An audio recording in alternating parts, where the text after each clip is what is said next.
High in the valleys of central Mexico, a powerful civilization once thrived. The Aztecs, a group of people who turned a swampy island into the center of an empire. Their capital, Tenochtitlan, was a city of shining temples, stone causeways, and busy marketplaces. However, there was a darker side to their world, one built on fear, faith, and the need to keep their gods satisfied. The same people who built temples that touched the sky also filled them with human hearts. They celebrated the gods with festivals and songs, yet believed that the sun itself needed blood to rise. Every victory in battle meant more sacrifices. But how did a group of people capable of such greatness create a world balanced between faith and terror? This documentary will follow the Aztecs from the stories of their mythical beginnings through their rise to power and to the moment their empire faced its end. We will also explore how they ruled, traded, fought, and worshipped, and how every choice, every law, and every battle pushed them closer to glory and to destruction. Because the fall of the Aztec Empire wasn't just a story of conquest, it was the story of a dream too grand to survive. The journey of destiny. Before their mighty empire ever rose, before their temples touched the heavens, there was an unknown beginning. The Aztecs' early story was almost erased by their own hand. One of their kings, in a decision that still confuses historians, ordered all ancient codices burned. They were scrolls that told of their beginnings, their migrations, their gods. He believed the past was a distraction, something that could weaken unity. The flames devoured their origin stories. Years later, another ruler tried to restore what was lost, collecting tales, memories, fragments of wisdom from the elders. But before this new record could be preserved, the Spanish arrived, and fire consumed their history again, twice lost, twice silenced. And so, what remains of Aztec origins comes from pieces of reports from Spanish chroniclers, fragments of oral stories, and the few surviving codices that escaped the fires. What emerges from those pieces is a tale that feels more like legend than history. According to Aztec mythology, their ancestors came from Aztlan, a distant island said to shimmer like silver in the morning sun. The word Aztec itself means people of Aztlan, but no one knows exactly where it was. Some say it was real, somewhere in northern Mexico. Others say it existed only in spirit, a symbol of origin and destiny. Life on Aztlan was peaceful. The people fished, farmed, and worshipped their gods. But everything changed when their most powerful deity, Huitzilopochtli, the god of the sun and war, spoke. Huitzilopochtli told the Mexicans to migrate and to look for the sign of an eagle on a cactus where they must settle. The Aztecs packed their few belongings and began walking south. Their journey would not take years, but centuries. They stopped at new lands, built villages, and stayed for decades before moving again, following signs and omens from their god. Each time they rested, the priests would climb high hills, study the stars, and listen for Huitzilopochtli's will. His voice, they believed, guided every step of their destiny. During their wandering, the Aztecs reached a fertile valley called Tula. The soil was rich, rivers were gentle, and wildlife was abundant. After years of hardship, the land felt like a miracle. Their priests, as always, built an altar to Huitzilopochtli and asked for guidance. But as they began constructing dams and canals to control the water, they discovered how easy life could be. Ducks filled the lagoons. Crops grew effortlessly. In quiet moments by the campfires, rumors spread through the group. Why should they keep wandering when the land before them already seemed like paradise? They asked their priests to abandon the journey. Some stopped praying altogether, but then lightning struck. The sky erupted with sound and fury. When dawn came, those who had defied the god were found dead, their hearts torn from their chests. The message was unmistakable. To the Aztecs, this wasn't nature but a divine punishment. From that moment forward, they understood their god demanded blood. Sacrifice became the price of faith. Meanwhile, modern scholars see this story differently, perhaps as a myth born from an internal conflict, a violent struggle between factions. But to the Aztecs, it marked the moment their destiny was sealed. Their god would lead them, and he would demand their devotion in return. Eventually, after generations of travel, the Aztecs reached the Valley of Mexico. What they saw stunned them.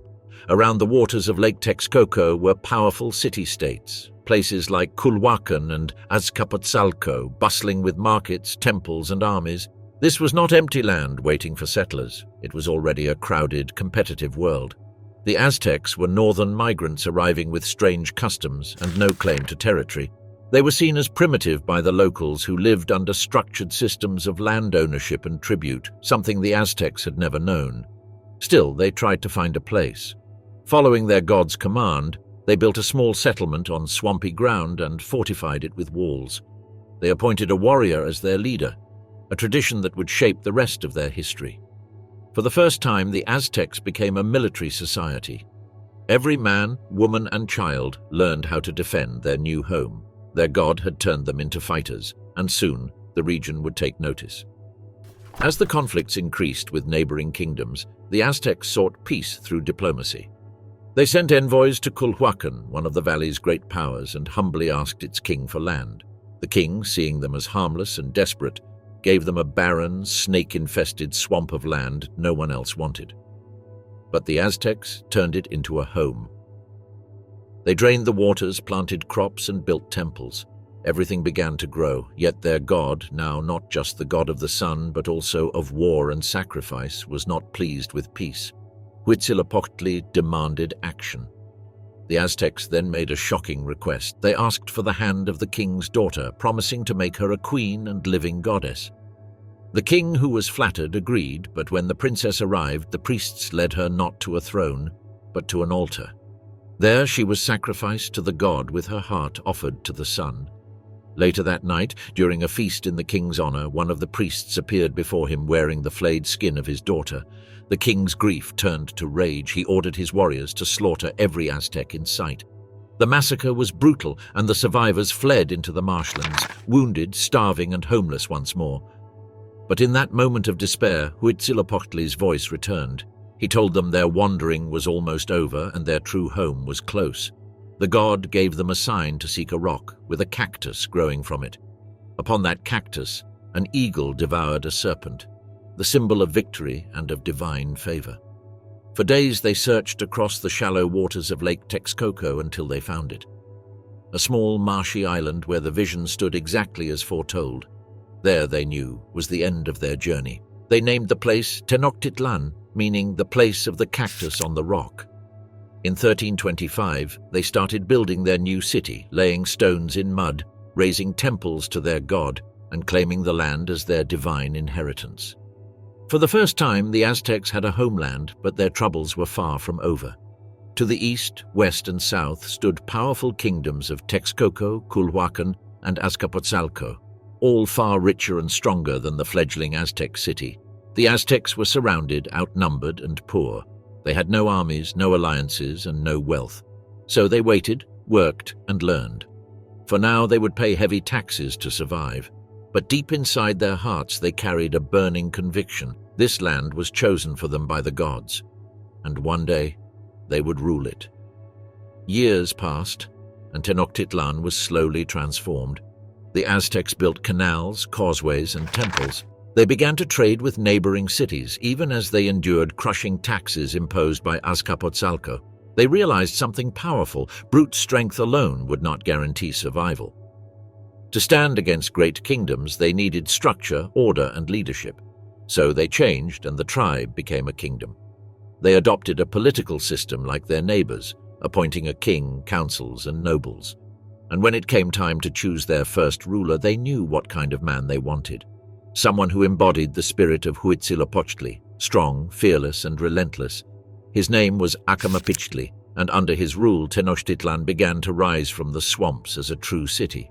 Streets were widened, temples were built higher, and the Aztecs began to believe in something they had never truly known before: destiny.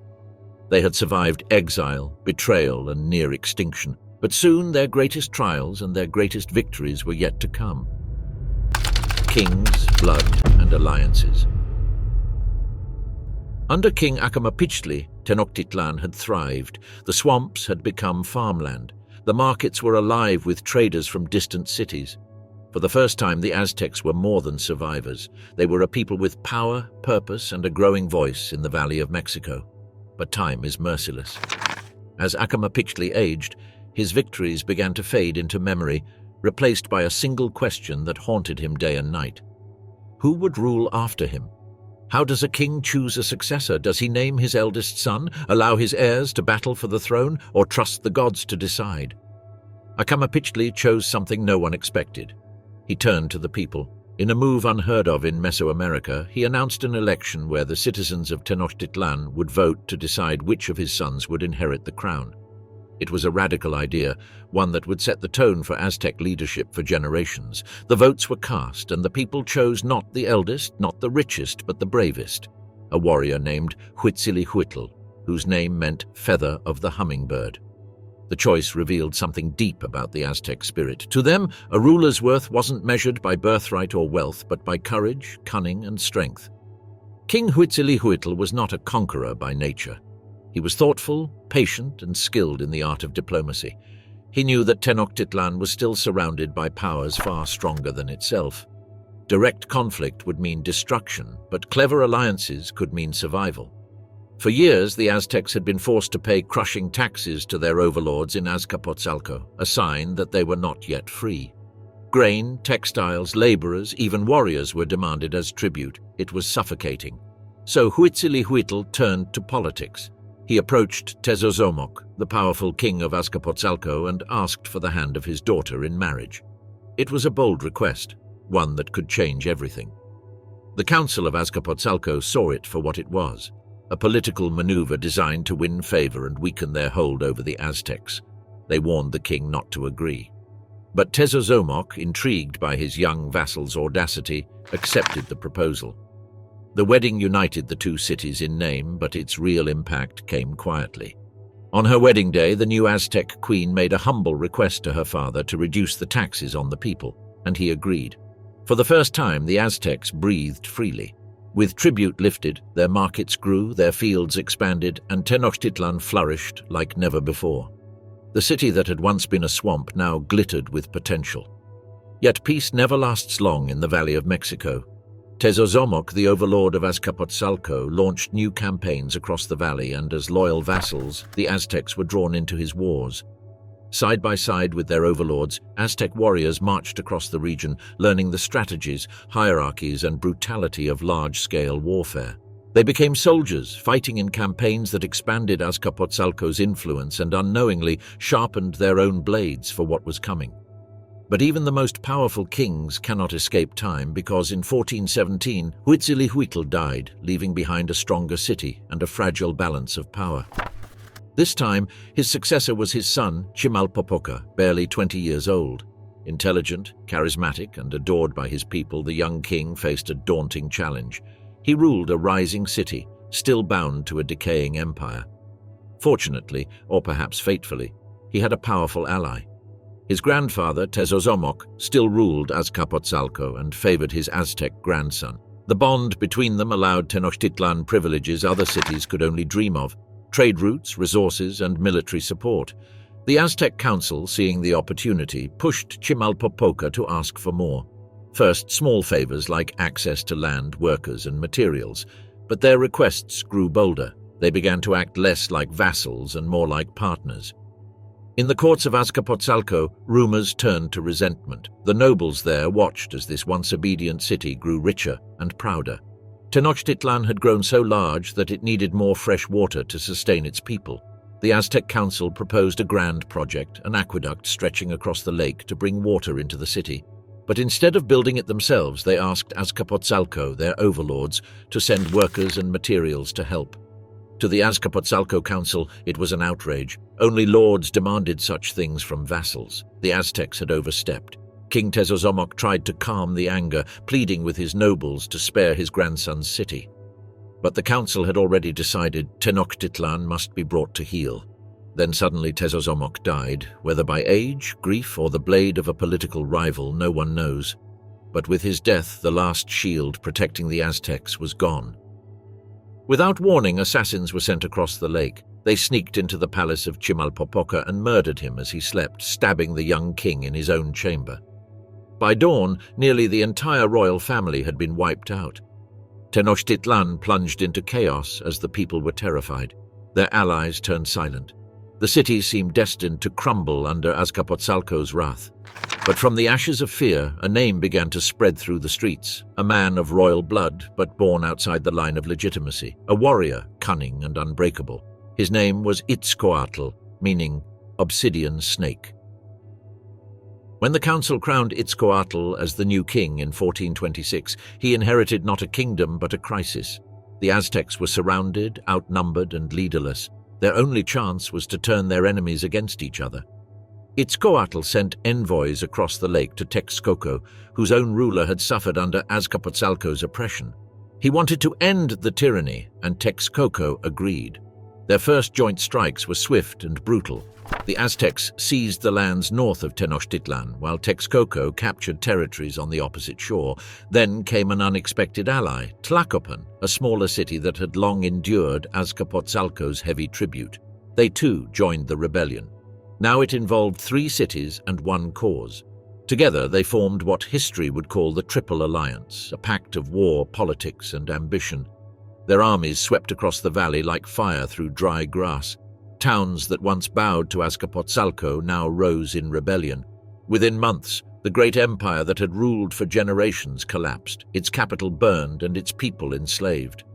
For the first time, Tenochtitlan was free, and far more than that. It had become the center of a new order, a rising power that would soon dominate everything around it. The Aztec Empire had been born, but as history has shown, the birth of every empire carries the seed of its destruction. The battle for freedom. The morning was heavy with mist as the warriors of the Triple Alliance marched to war. Ahead of them was Azcapotzalco, the city that had once ruled them all. For generations, the Aztecs of Tenochtitlan had bent the knee to its kings, paying tribute, offering soldiers, and living under the weight of another man's crown. But now that era is over. At the head of the army rode Itzcoatl, the obsidian snake, a warrior king born of fire and rebellion. He had united Tenochtitlan, Texcoco, and Tlacopan under one cause, freedom. When the armies clashed on the plains, the ground itself seemed to shake. Warriors fought with obsidian blades that shattered bone and pride. Battle cries were heard across the valley as the sky darkened with smoke and arrows. The soldiers of Azcapotzalco fought fiercely, but the alliance was unstoppable. The Aztecs fought not just for victory, but for vengeance, for dignity, for every grain of corn they had ever given away in tribute. By nightfall, the once mighty army of Azcapotzalco was broken. Itzcoatl ordered the assault on the city itself. Flames swallowed the streets. Warriors cut down the remaining defenders. Palaces fell, temples cracked, and the cries of the defeated filled the air. When the fire finally died, Azcapotzalco was no more. The city that had ruled the Valley of Mexico for generations had been reduced to ash and memory. And from those ashes rose something new, a group of people no longer slaves, but sovereign. The Aztecs had won their war of independence, but victory brings its own dilemmas. The leaders of the alliance, Itzcoatl of Tenochtitlan, Nezahualcoyotl of Texcoco, and Totoki-Huatzin of Tlacopan, gathered in council. The fires of war still burned in the distance as they met to decide the future of this new world they had created. What would become of their alliance? Would they remain brothers in arms, or would power divide them as it had divided others before? Their discussions stretched for days as they debated territory, tribute, and the delicate matter of trust.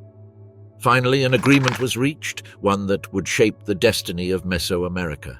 They would remain allies, bound not only by bloodshed but by bloodlines, as marriages intertwined their families. Each city would rule itself, free and sovereign, but they would share the spoils of conquest. In peace, they would trade. In war, they would fight as one. And though they named it simply an alliance, history would remember it as something far greater, the Triple Alliance, the foundation of the Aztec Empire. The victory over Azcapotzalco had left vast lands unclaimed with fertile valleys, thriving towns, and strategic trade routes. Someone had to rule them. After long negotiation, the 3 kings agreed on how to divide the spoils. Tenochtitlan and Texcoco, who had borne the brunt of the war, would each receive 40% of the tribute and territories. Tlacopan, which had joined later, would take 20%. It was a practical deal, but also a sign of the growing imbalance within the alliance.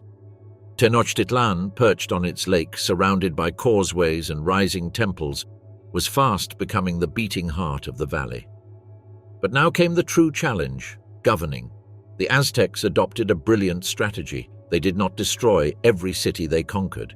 Instead, they built a system of indirect rule, allowing local kings to remain in power as long as they swore loyalty to the Triple Alliance.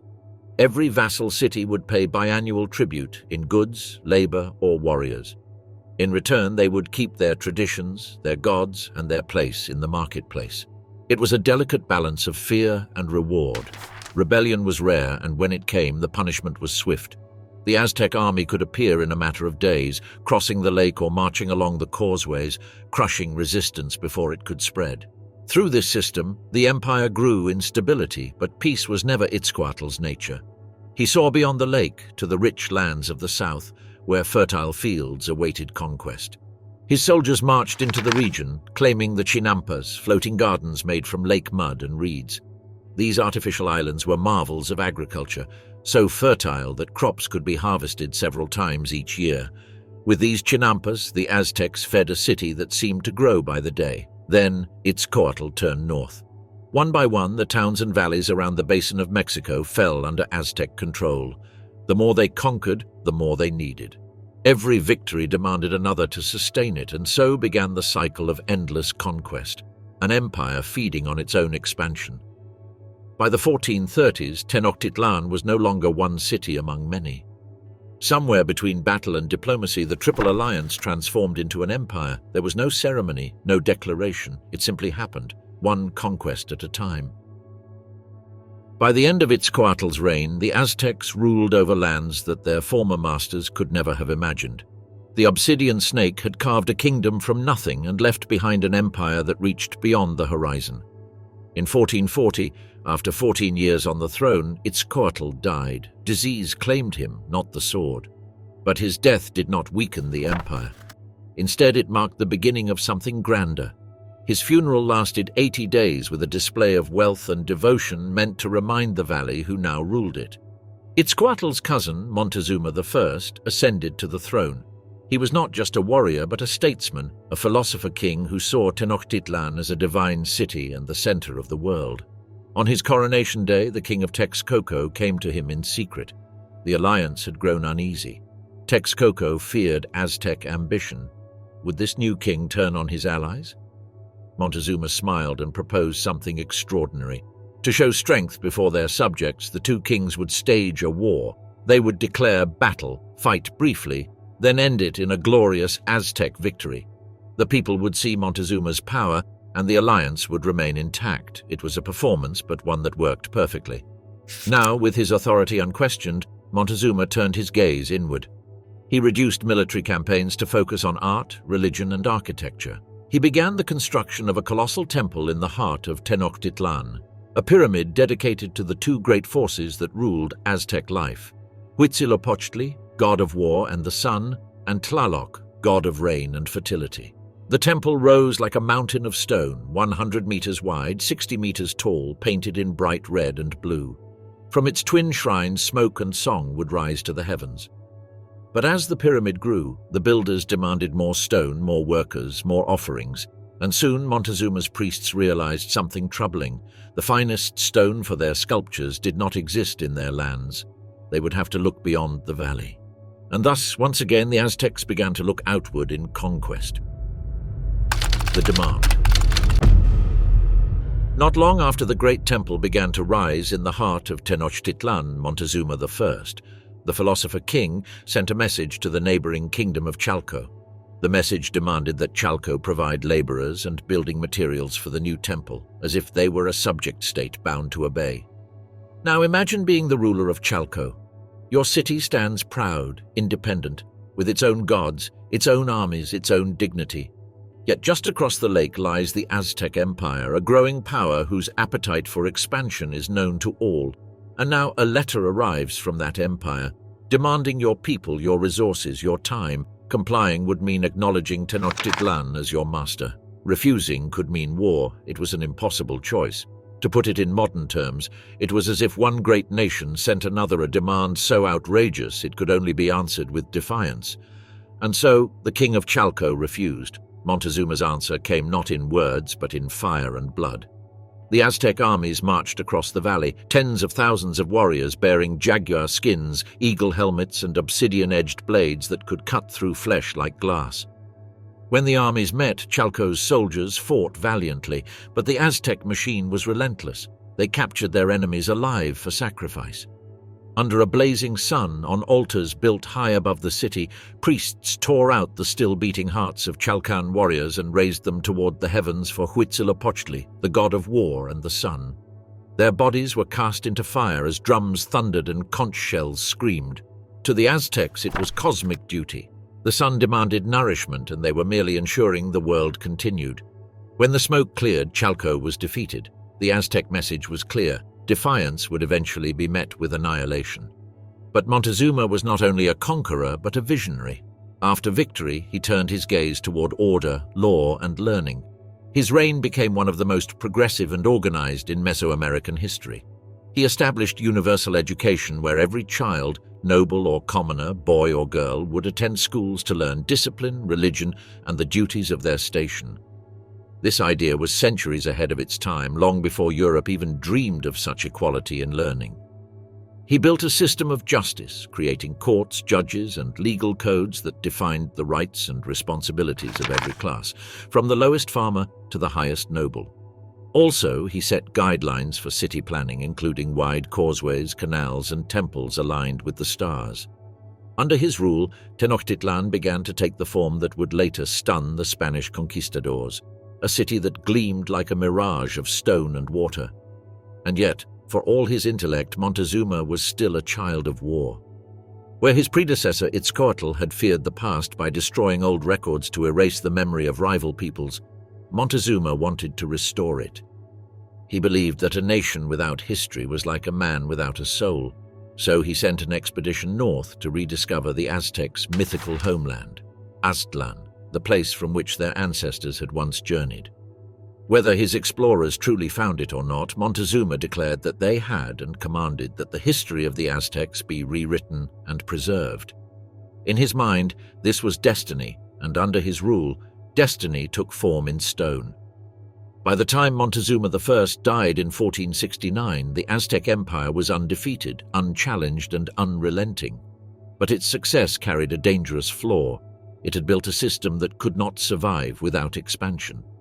To understand why, we must look inside the empire at the four pillars of its society: the warriors, the commoners, the nobles, and the priests. Each of these groups depended on conquest, and in turn, conquest depended on them. The warrior class was the beating heart of the empire. Their purpose was to intimidate subjects into obedience, to crush rebellions, and to conquer new lands. But the system rewarded warriors with land and privilege in exchange for service. Only the brave, those who captured enemies alive, could rise in rank, earning jaguar skins, feathered headdresses, and estates worked by commoners. Meanwhile, land was finite. Eventually, there was no more to give. The only solution was to conquer more. Each new generation of warriors needed new conquests, new spoils, new captives, or the system would collapse. The empire became a living organism that had to keep eating just to stay alive. Then there were the commoners, the farmers, artisans, and traders who made up the vast majority of Aztec society. They produced the empire's food, tools, and textiles. But their lives were tied to tribute. The more the population grew, the more tribute was needed to feed and clothe them. Without plague or famine to limit growth, the population increased massively, and so did demand. The empire had to keep expanding just to sustain its people's normal life.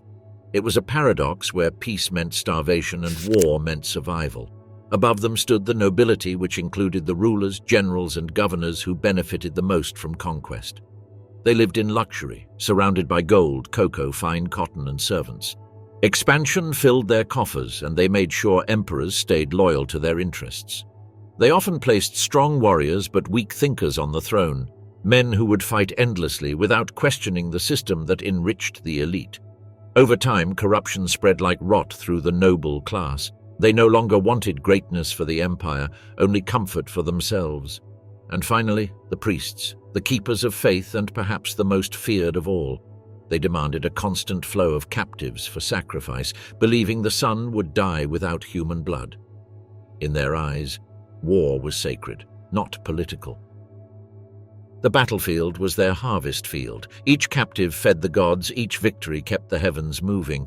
Even the way soldiers were promoted reflected this belief, not for how many enemies they killed, but how many they captured alive.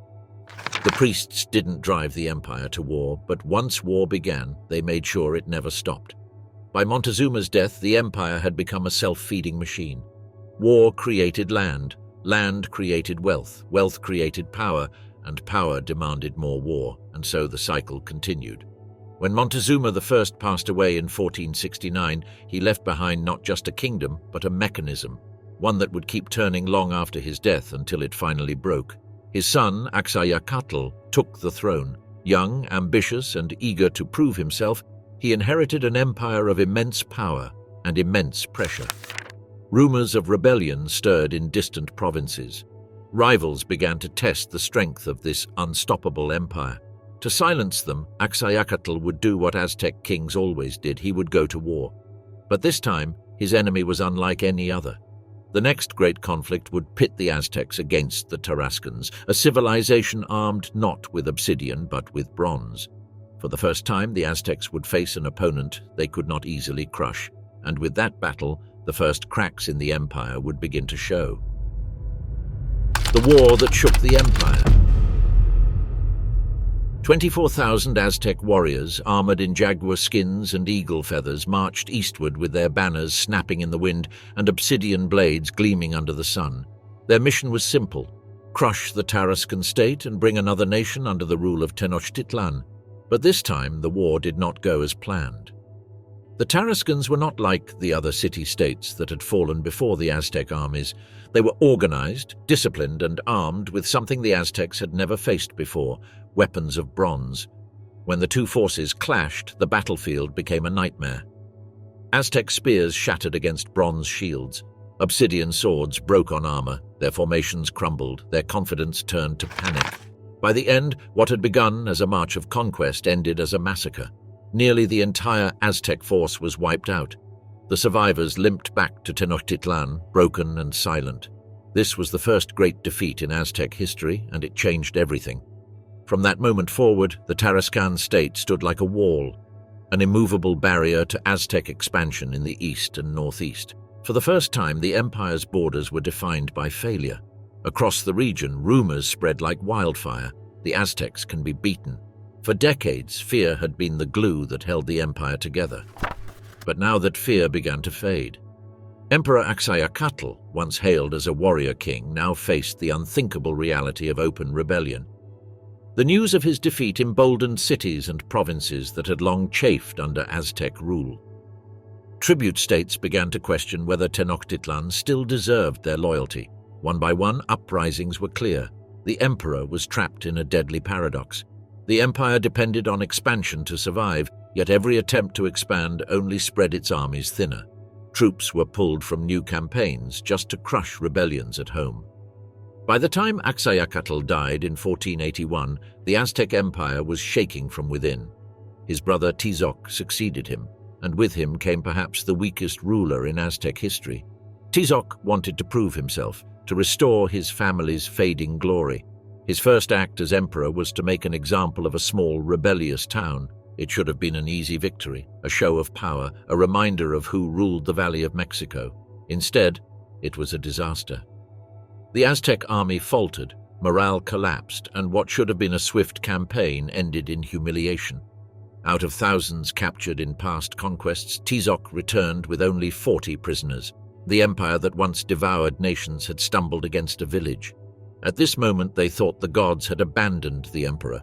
Tizoc was indecisive in war, weak in will, and unfit to command. Within years, he was dead and most likely poisoned by those who had lost faith in him. In 1486, the throne passed to Ahuizotl, the youngest son of the great Montezuma I. While Tizoc was indecisive, Ahuizotl was his opposite, fierce, ambitious, and utterly ruthless. He reorganized the army, introduced new tactics, and launched a wave of military campaigns that carried the Aztec banners from the Caribbean to the Pacific. Cities fell one after another. Captives poured into Tenochtitlan by the thousands. Yet every victory carried a curse. New lands brought new rebellions, and every rebellion demanded new blood. Still, Ahuizottl's reign became one of the empire's most unforgettable rules. At the center of Tenochtitlan stood the great temple, the Templo Mayor, a pyramid rising toward the heavens. It had been started generations earlier under Montezuma I, but now Ahuizotl completed it. To mark the occasion, he decreed a celebration unlike any the world had ever seen. From across the empire, people were summoned to the capital. Every class, from slaves to nobles, was required to attend.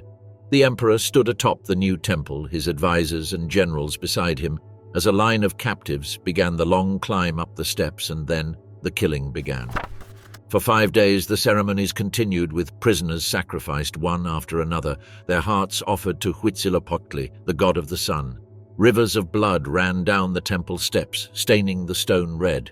Chroniclers would later claim that 80,000 lives were taken in those 5 days. Modern historians doubt the number, but even if it was a fraction of that, the horror is unimaginable.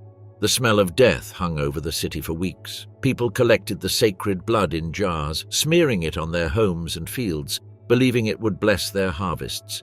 The great temple stood complete as a warning written in blood.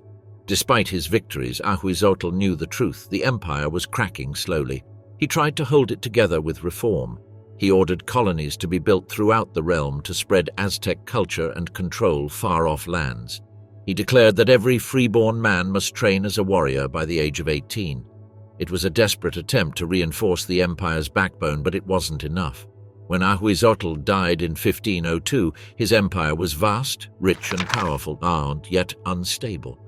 It was only a matter of time before corruption spread, and the people grew weary of endless sacrifice. The burden of fixing this fragile world fell to his successor, Moctezuma II, the philosopher king who would rule the empire into its final days.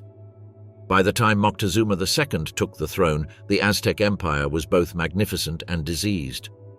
Trade flourished across its lands, bringing goods from faraway provinces into the markets of Tenochtitlan.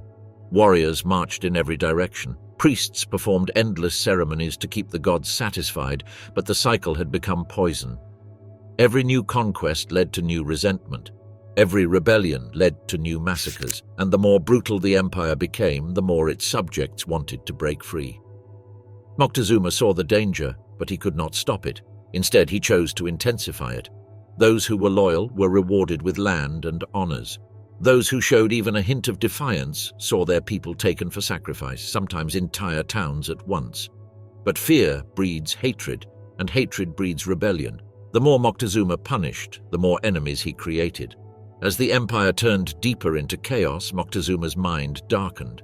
He began to see traitors everywhere, including his court, among his nobles, even among his priests. When a comet blazed across the night sky, he saw it as a divine warning, a sign that the gods had turned against him. In rage and terror, he ordered the execution of the high priests, blaming them for failing to predict the omen. It was an act of madness that no one dared question. Imagine a modern ruler wiping out his entire religious leadership overnight. That was the scale of Moctezuma's paranoia. The empire that once stood united under faith now trembled under fear. By 1519, the Aztec world was a shadow of its former self. The underdog that had once risen from the marshes of Lake Texcoco was now a wounded giant, snarling at its own reflection. Its people feared their gods, their rulers, and even their future, and then strange rumors began to spread. Fishermen along the coast spoke of floating mountains on the horizon with vast shapes that moved across the sea, carrying men with white skin and thunder in their hands. No one in the empire had ever seen anything like it. To the Aztecs, it was as if the gods themselves had arrived, or demons had come to claim what was theirs. What no one yet knew was that these strange shapes on the sea would mark the beginning of the end. The fall of the Aztec Empire had begun. The gods from across the sea. The year was 1519, and the world of the Aztecs was about to change forever. Far beyond the horizon, across an endless stretch of ocean, Spain had arrived. On board were hungry, desperate men led by a single will of iron, Hernán Cortés. They did not come with an army of tens of thousands. They did not come under royal command. They came for something far older and simpler: gold, glory, and God. For centuries, we were taught a version of this tale. They said the Spanish came as gods, and the Aztecs, who were primitive and terrified, fell on their knees before them. They said a few dozen soldiers, armed with shining armor and thunderous guns, crushed the greatest empire in the New World as if it were nothing. But that version of the story was propaganda. Spain needed to appear unstoppable after being chosen by heaven to bring civilization to a land of blood and idols. They had to justify the brutality that would soon follow. And the Aztecs, for their part, would struggle to understand the full scale of what had arrived. An empire from across the sea, carrying not just weapons, but diseases, ambition, and a hunger that could not be satisfied. Before the clash, there stood two empires, vastly different, yet equally doomed by their own design. The Aztec Empire, at the height of its glory, stretched across valleys, lakes, and mountains. It is ruled not by love, but by fear. Each conquered city paid tribute in gold, grain, and human lives. Their dominance rested on the point of a spear. To the east, Spain, newly united under a single crown, was a rising power hungry for expansion. They had tasted victory in Europe and salvation through conquest in the name of Christ. The discovery of the New World was not seen as a wonder but as a business opportunity. The Spanish crown, unable to fund grand armies across an ocean, gave licenses to conquer. Whoever funded their own expeditions could keep a share of whatever they found. And so the New World became a theater for mercenaries, adventurers, criminals, and opportunists with men who risked their lives for profit. One of these expeditions brought back rumors of a land to the northwest. When this news reached Cuba, its governor, Diego Velázquez, could think of only one thing: profit. He requested permission from the Spanish king to explore this land of gold, and for the task he turned to his ambitious brother-in-law, a man whose charm was only rivaled by his cunning, Hernán Cortés. Velázquez gave him ships, men, and supplies, but made him swear an oath not to start a war. Cortés smiled, signed the papers, and immediately began planning a conquest of his own. In early 1519, Cortés set sail with 11 ships and about 630 men, a ragtag band of farmers, traders, and desperate dreamers. Most had never fought a real battle. Their weapons were few: 30 crossbows, 12 arquebuses, and 16 horses that would soon terrify the people of Mesoamerica. This was not an army built for war. It was a gamble, but Cortés understood something simple. If he could conquer this mysterious land of gold, he would not just be rich, but he would be a lord, perhaps even a king in his own right. Conquest, however, requires communication, and so before heading inland, Cortés sought interpreters. By luck, he found two. Years earlier, a group of shipwrecked Spaniards had washed ashore in Mayan lands. Most were sacrificed, a few survived, enslaved, and eventually absorbed into local tribes. One of them had learned the Mayan tongue. Cortés also acquired a woman, a slave later known as La Malinche, who could speak both Mayan and Nahuatl, the language of the Aztecs. Through her, Cortés could speak to kings. Through her, his lies and his promises would take root in native tongues, and through her, history itself would be altered. With his translators ready, Cortés marched toward the lands ruled by the Aztecs, beginning with the Totonac Confederacy, a people long crushed beneath Aztec tribute. They met with curiosity. They offered gifts, including gold jewelry, fine cotton, and food as a test. And when Cortés took Aztec tax collectors hostage and offered them to the Totonacs as a gift, something unthinkable happened. The Totonacs sided with him. For the first time, native warriors joined forces with these pale strangers because they had suffered under Aztec rule for generations. To them, the Spanish were not divine beings, but a weapon and a potential means of revenge. From across the E, the Spanish chroniclers loved to write that the Aztecs fell to their knees, awed by their pale skin and massive guns. But the truth is far more human and far more tragic. The Mexica were not fools. They had fought countless wars, conquered vast lands, and seen enough blood to fill rivers. They saw the Spanish for what they were, foreigners with strange tools and strange gods, but still men who could bleed and die. The true reason the Aztecs would struggle was not because they thought the Spanish were divine, but because they did not yet realize the scale of the danger they faced. As alliances formed and Aztec vassals began to defect, the emperor himself, Moctezuma II, took notice. He had seen omens in the sky, a comet blazing across the heavens, strange lights over the lake, temples catching fire without cause. Strangers had arrived on the eastern shores, bearing gifts of metal and fire. Moctezuma felt the weight of destiny pressing down upon him, and far from the capital, in a small Spanish camp surrounded by native allies and enemies, Hernán Cortés smiled because the game had just begun. Word of the strangers' arrival reached Emperor Moctezuma II almost the moment the Spanish ships anchored off the coast. He was a man who ruled through fear and reverence, a living god among mortals, yet for the first time in his life, he felt uncertainty. He dispatched his finest ambassadors to investigate these pale men who carried sticks that spat fire. When his envoys returned, their eyes told him what words could not. These were no ordinary men. Their weapons sounded like thunder, and the smoke that followed smelled of death. But the emperor was busy, burdened by the weight of an empire cracking from within with rebellions and vassals growing restless. The arrival of strangers was yet another disturbance in a world already trembling, until one day it wasn't just a disturbance but a threat. Cortés had stripped one of Moctezuma's tributary states from under his nose. No longer a rumor from the coast, he was now a danger advancing toward the Aztec heartland. Still, he was no fool. Cortés knew he didn't yet have the strength to conquer the empire, but he wanted to see it, to breathe the air of Tenochtitlan, to understand the city before he brought it to its knees, and so he began his long march inland, with each step drawing him deeper into the beating heart of the Aztec world. After weeks of travel, Cortés and his men arrived in the Tlaxcalan Confederacy, a rugged cluster of 200 towns surrounded by Aztec lands. To outsiders, it seemed strange that Moctezuma had never conquered them. They were close, divided, and poorly defended, but that was the genius of it. The Aztecs had deliberately kept Tlaxcala alive, a convenient place to raid for captives and a controlled outlet for their endless hunger for sacrifice. A living wound kept open for blood. The Tlaxcalans were under embargo, isolated, starved of trade, and surrounded by enemies. So when they saw Cortés marching through their lands, they seemed like yet another invader. Now the Tlaxcalans struck first. They descended on the Spanish with ferocity, carrying tens of thousands of warriors ready for war. The Spanish guns fired, the horses charged, and the battlefield became a nightmare of smoke, screams, and iron. For 3 days, Cortés and his men held out exhausted, surrounded, and outnumbered beyond reason. He sent desperate messages for peace, waving white flags in a language the Tlaxcalans could not read.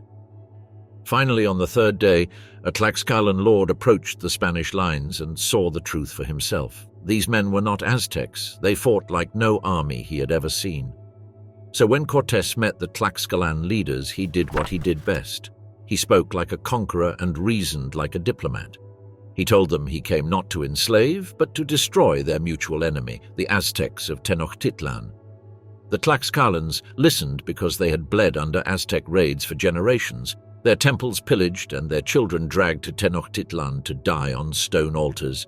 Cortés offered them a simple bargain. Help me destroy your masters, and you will never be their slaves again. It was a choice between certain destruction and a dangerous hope. And so, with eyes wide open, the Tlaxcalans made their decision and allied with the Spanish. When news reached Tenochtitlan that Cortés had subdued the Tlaxcalans, Moctezuma's composure began to shake. He sent envoys bearing silver and gold, hoping to buy peace or at least delay the inevitable. To the Aztecs, gifts were an exchange between equals, a ritual of respect. To the Spanish, they were proof that this land was overflowing with wealth and that its rulers were ripe for conquest. Cortés accepted the gold, sent back letters to Spain boasting of his success, and wrote of a kingdom rich beyond imagination. Every coin that gleamed in his hand drew him closer to Tenochtitlan and closer to the emperor himself. On his way to the capital, Cortés stopped at the sacred city of Cholula, a place of towering pyramids, temples, and priests devoted entirely to the gods. The people of Cholula were unarmed, their faith their shield. But when the Spanish entered, they were met with silence. What happened next remains one of the most disputed events in history. The Spanish claimed the Cholulans plotted to ambush them, that they had uncovered a conspiracy to slaughter every Spaniard in their sleep.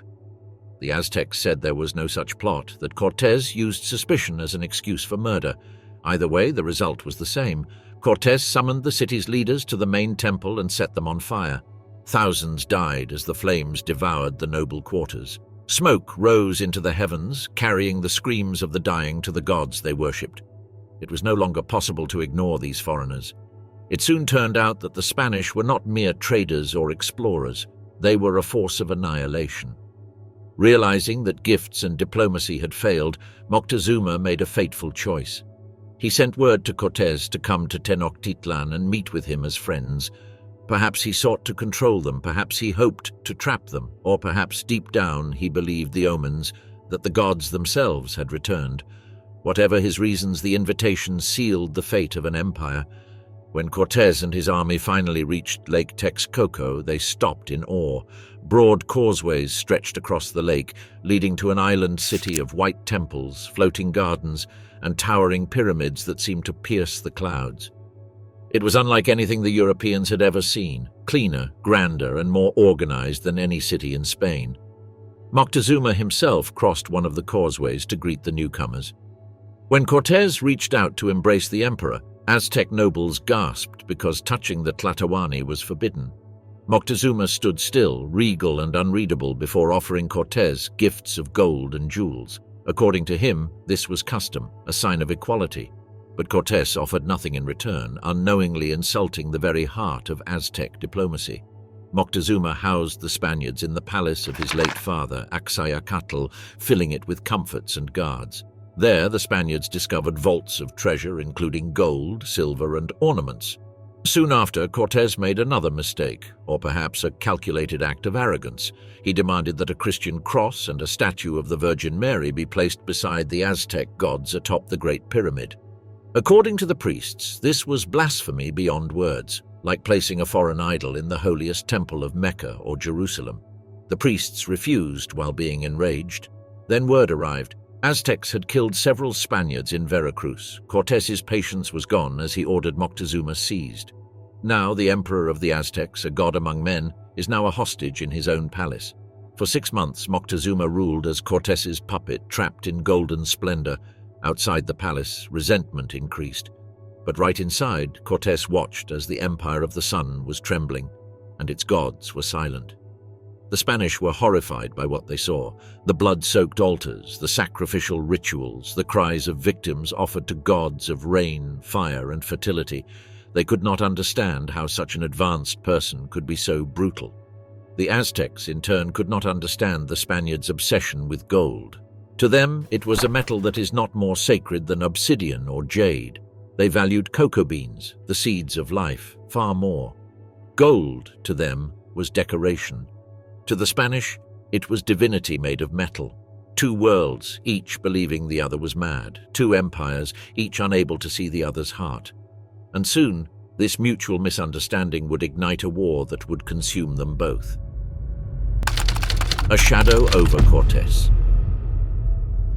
By now, Hernán Cortés had conquered lands that no European had ever seen. He had defied his superiors, taken cities, and met kings.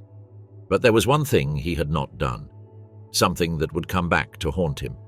He never received permission from the Spanish crown to lead his conquest. According to his king, he was not a hero. He was a rogue commander and a man who had gone too far. So Spain sent another expedition not to help him, but to arrest him. Cortés was forced to act. He gathered his most loyal and disciplined soldiers and marched to the coast to confront the royal troops sent to bring him back in chains. Behind him, in the capital city of Tenochtitlan, he left his weakest and most reckless men in charge, a decision that would soon turn deadly. While Cortés was away, his second-in-command, Pedro de Alvarado, grew restless. During a great Aztec festival honoring their gods, thousands of nobles, priests, and warriors gathered in peace, dancing, drumming, celebrating life. Alvarado saw it differently. He feared an uprising. And so, without warning, the Spanish soldiers sealed the temple entrances and opened fire. What followed was a slaughter. Unarmed Aztec nobles fell where they stood, cut down by steel and gunfire. Drums stopped mid-beat. The music of celebration turned into screams. By the time Cortés returned, the damage was irreversible. The city that had once welcomed him was now a boiling cauldron of fury. The Aztecs had seen enough. They surrounded the palace and cut off every escape route. The Spanish were now prisoners inside the city they had once ruled. As chaos filled the streets, the Aztecs made a historic decision. For the first time in their history, they chose a new emperor while the old one still lived. The chosen man was Cuitlahuac, brother to Moctezuma II, a warrior through and through, known for his courage and defiance. He despised the Spaniards and vowed to drive them from the city, but Cortés still had one last desperate move. He brought Moctezuma, still his hostage, to the palace balcony and ordered him to speak to his people, to calm them and to beg for peace. Below, the crowd fell silent. They looked up at their emperor, now a broken man speaking words that were not his own. At this point, Moctezuma was no longer a ruler, but a puppet and a symbol of shame. Then something happened. Stones flew from the crowd and arrows whistled through the air. When it was over, Moctezuma lay dead, struck down by his own people, or perhaps murdered by the very men who had imprisoned him. Either way, the God King was gone. So the Spanish had no choice but to flee. Under cover of night, carrying stolen gold, they tried to escape across the narrow causeways that led out of Tenochtitlan, but the Aztecs were waiting. War cries filled the darkness. Canoes swarmed from every side. The causeways turned into killing grounds. Spaniards slipped, fell, and drowned while being dragged to the bottom by their own armor and the weight of stolen treasure.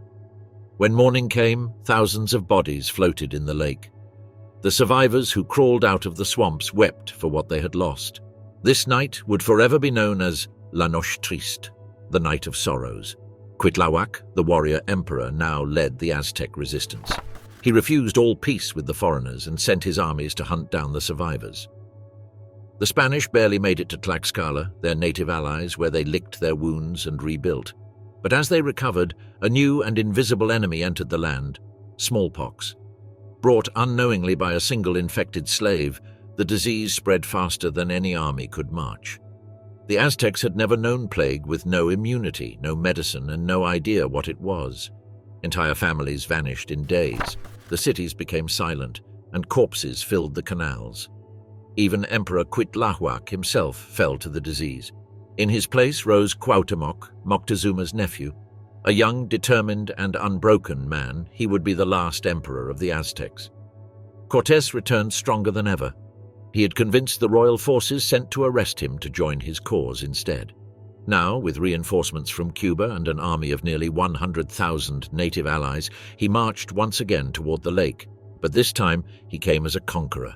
One by one, he and his allies captured the surrounding cities in Texcoco, Tlacopan, and dozens more. From Texcoco, Cortés rebuilt his fleet while disassembling ships on land, hauling them piece by piece over mountains and reconstructing them on the lake itself. Now the Aztecs' water, their greatest advantage, belonged to the Spanish. When the siege began, it was total. The causeways were blocked, the aqueduct was destroyed, cutting off fresh water. Canoes carrying food were burned before reaching the city. The once glistening jewel of Tenochtitlan began to starve. For 8 long months, the city held out. Every street, every temple, every canal became a battlefield. Women fought beside men. Priests carried weapons to the altars. They fought with everything they had, including stone, obsidian, courage, and desperation. The Spanish advanced inch by inch, house by house. Temples crumbled, and the sacred city that had once defied the world was being torn apart from within. When the fighting finally stopped, over 200,000 people were dead.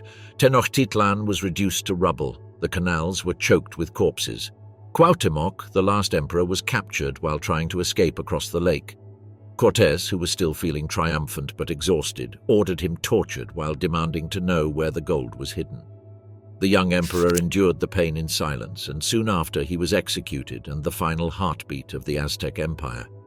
In the ruins of Tenochtitlan, the Spanish built a new city called Mexico City, capital of a new colony, New Spain. The temples were torn down, and in their place cathedrals rose. Aztec schools were replaced by church teachings, and the empire's universal education system disappeared. Those who once ruled the valley now worked in the fields and mines, digging silver for their conquerors. When vast silver deposits were discovered, thousands of natives were sent to the mines. They worked until their bodies broke, their deaths fueling an empire across the ocean. The silver they dug up would make Spain rich for a century and then destroy it through inflation. The Great Pyramid of Tenochtitlan was dismantled stone by stone, Its ruins would remain buried for centuries and forgotten beneath Mexico City until they were rediscovered in the 20th century. Spanish priests flooded the land, preaching salvation. They told the people their gods were false, that only the Christian God could save their souls. But the Aztecs, confused and broken, merged old beliefs with the new. They built a strange hybrid faith that is part Catholic, part Aztec. That religion survives in Mexico to this day. According to the missionaries, conversion was a victory, but on the other hand, the locals saw it as survival. To both, it was a misunderstanding neither side could ever fully bridge. The Tlaxcalans, who had fought beside Cortés, were rewarded with high status and Spanish titles. Their leaders intermarried with Spaniards, forming a new mixed nobility. But history would forget them. In the centuries that followed, Spanish chronicles claimed that Spanish steel and divine will alone had conquered the Aztecs. The native allies were erased from their own victory. For centuries, Spain celebrated the fall of the Aztecs as divine destiny, as proof of their gods' favor. But the truth is deeper. The Aztec Empire didn't collapse solely because of Spanish weapons or European diseases. It fell because of its own fractures. A system built on fear and tribute, not unity. The same cruelty that kept their empire together also tore it apart. When the Spanish came, the Aztecs' enemies did not defend them. They joined the invaders. Fear breeds obedience, but never loyalty. And when loyalty dies, even the greatest empires fall. Now the Aztecs are gone, but their spirit endures in Mexico's language, in its art, in its people. Their empire may have fallen in blood and fire, but its memory still beats in the streets of Mexico City, and even though the greatest empires can fall, their spirit can never be conquered.